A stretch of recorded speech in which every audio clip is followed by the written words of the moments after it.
Sex क्या है? क्या शादी में सेक्स की रिक्वायरमेंट है? बहुत से लोग मेरे पास आते हैं और पूछते हैं कि मैम मैं अब अपनी शादी में सेक्सुअल डिज़ायर फील नहीं करती हूँ, मुझे नहीं लगता है कि मैं अपनी शादी में सेक्स को इन्वॉल्व कर पाऊँगी, मुझे अब वो फील नहीं आता, मुझे वो अटैचमेंट फील नहीं आता। सिमिलरली कुछ ऐसे लोग भी हैं जो ये कंप्लेन करते हैं कि मैं अपनी मैरिटल लाइफ में सेक्सुअल इंटीमेसी से खुश नहीं हूँ, मुझे नहीं लगता कि मैं सैटिस्फाइड हो पाता हूँ या हो पाती हूँ। शादी और सेक्स का कितना और कैसा रिलेशन है, आज मैं इस वीडियो में बात करने वाली हूँ। नमस्कार, मैं हूँ डॉक्टर नेहा मेहता। मैं एक क्लिनिकल साइकोलॉजिस्ट यानी कि एक मनोवैज्ञानिक हूँ और आज मैं आप लोगों से बात करने वाली हूँ कि सेक्स और मैरिज दोनों का कितना कैसे रिलेशन है और ये इम्पॉर्टेंट क्यों है। इससे पहले कि मैं आपको बताऊं, आपने मेरे चैनल को सब्सक्राइब करना नहीं भूलना है और इस वीडियो को लाइक और शेयर ज़रूर करना है।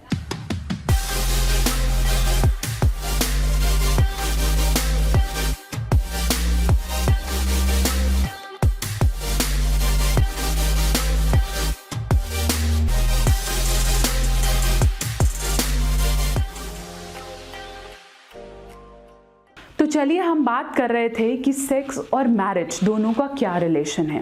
देखिए, अगर हम मैरिज की डेफिनेशन के बारे में बात करें ना, तो मैरिज की डेफिनेशन ही है that it gives you a legalisation for sex. अगर सेक्स को हम सिर्फ बच्चा पैदा करने से रिलेटेड ही सोचते हैं कि हमारा वंश आगे चलेगा, रिप्रोडक्शन का एक सोर्स है, देन इट इज़ फाइन। लेकिन बहुत लोग इस कंप्लेंट लेकर आते हैं और बहुत लोग इसे शेयर भी नहीं करते हैं, क्योंकि सेक्स एक ऐसा टॉपिक है जिसे पॉजिटिवली की बजाय नेगेटिवली परसीव ज़्यादा किया जाता है। बहुत से कपल अपने पेरेंट्स को ये प्रॉब्लम बताने के लिए भी बहुत झिझकते हैं कि मैं कैसे उन्हें कन्फ्रंट करूं कि मैं खुश नहीं हूं या मैं करना नहीं चाहती या मेरे को इसमें इतनी खुशी नहीं मिलती। बहुत से ऐसे क्वेश्चंस हैं। मुझे याद है मेरे पास एक केस आता था और वो मुझे कह रहे थे कि मैम मेरे लिए मेरी शादी सब कुछ है, मेरा पार्टनर को मैं बहुत वैल्यू करता हूँ, बहुत रिस्पेक्ट करता हूँ और हमारा सेक्सुअल टाइम, हमारा इंटरकोर्स टाइम बहुत कम है, लेकिन हम एक दूसरे से बहुत खुश हैं और मुझे नहीं लगता कि मेरी शादी के लिए सेक्स इम्पॉर्टेंट है। और सिमिलरली जब मैंने उनकी वाइफ से बात की तो वो भी एक कॉमन अंडरस्टैंडिंग पर आके खड़ी हुई। एक्चुअली ये ज़रूरी नहीं है।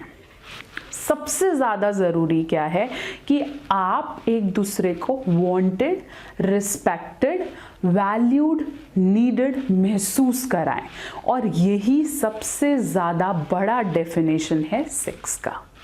सेक्स क्या है? ये सिर्फ एक्शन नहीं है, सेक्स एक फीलिंग है, सेक्स रिक्वायरमेंट नहीं है, सेक्स इम्पॉर्टेंट है आपके अपने वर्थ के लिए।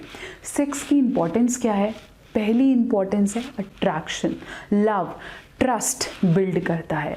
सेक्स की एक्टिविटी एक ऐसा हार्मोन रिलीज करती है जिसे हम फील गुड हार्मोन कहते हैं, जो हमें स्ट्रेस से लड़ने में मदद करता है, हमारी लाइफ को एक नया फ्लाइट देता है, जो कि बहुत इम्पॉर्टेंट होता है। सेक्स एक फिजिकल नीड है। जब हम नीड्स का चार्ट बनाते हैं तो रोटी, कपड़ा, मकान के साथ हम सेक्स भी मेंशन करते हैं, जो कि एक बहुत इम्पॉर्टेंट ह्यूमन नीड है। पता नहीं क्यों इसके बारे में बात करते समय हम बहुत झिझकते हैं, जबकि ये ज़रूरी है। और शादी के बाद पता नहीं क्यों हम इसके बारे में बात करना नहीं चाहते, जबकि शादी का एक बहुत कॉमन नीड सेक्स है। जब मैं बात करूंगी कि सेक्सुअल लाइफ में प्रॉब्लम्स कहाँ आती हैं, देखिए जब हम शादी होती है तो हमारी सेक्सुअल लाइफ में बहुत थर्स्ट होता है, बहुत लस्ट होता है, एक स्पार्क होता है, लेकिन धीरे धीरे वो स्पार्क ख़त्म होने लगता है। क्यों ख़त्म होने लगता है? शायद हमारी रिस्पॉन्सिबिलिटी, हमारा काम, शायद तब हमें ज़रूरत नहीं है कि हम अपने आप को परफॉर्म करें, हमें ज़रूरत नहीं है, हमारा रूटीन बन जाता है और तब सिर्फ वो एक एक्टिविटी चलता है जो हमें ट्रस्ट की भावना देता है, हमें अफेक्शन देता है, हमारी वर्थ बताता है, हमें कॉन्फिडेंस देता है कि मेरा पार्टनर मेरे लिए अवेलेबल है। अब वो लोग जो ये क्वेश्चन करते हैं कि मैम मुझे ये बहुत इंपॉर्टेंट नहीं लगता है, देखिए हर किसी की अपनी लिस्ट है। कई लोग लिस्ट में सेक्स को सबसे ऊपर रखते हैं। For them the basis of partner, basis of intimacy with a partner is sex and for them it works. कई लोगों के लिए बाकी और चीज़ें इंपॉर्टेंट है, जैसे फीमेल्स के लिए औसतन एक रिसर्च के अनुसार औसतन फीमेल्स के लिए इमोशन सबसे ऊपर आते हैं, केयर रिस्पेक्ट ऊपर आती है, सेक्स शायद तीसरे चौथे नंबर पे आता है। तो इट डिपेंड्स कि आपकी लिस्ट में सेक्स कौन से नंबर पे है और आप उसी अनुसार उसका अनुपालन करना चाहेंगे, वैसे ही चलना चाहेंगे। तो ये ज़रूरी नहीं है कि हर कोई सेक्स को मैरिज में सबसे ऊपर रखता है, लेकिन अगर आपका पार्टनर रखता है और आप वो नहीं दे पा रहे हैं या कोई प्रॉब्लम है, परफॉर्मेंस से रिलेटेड कोई एंजाइटी है, तो ज़रूरी है कि आप किसी काउंसलर को दिखाएं। इन बातों को बात करने में या किसी के सामने शेयर करने में हम ज़रूर झिझकते हैं, लेकिन ऐसा तो नहीं है ना कि हम इस टॉपिक को अनटच्ड छोड़ दें, हम इस टॉपिक पे बात ही ना करें और हम अपनी सारी लाइफ एसेक्सुअलिटी के साथ जिएं।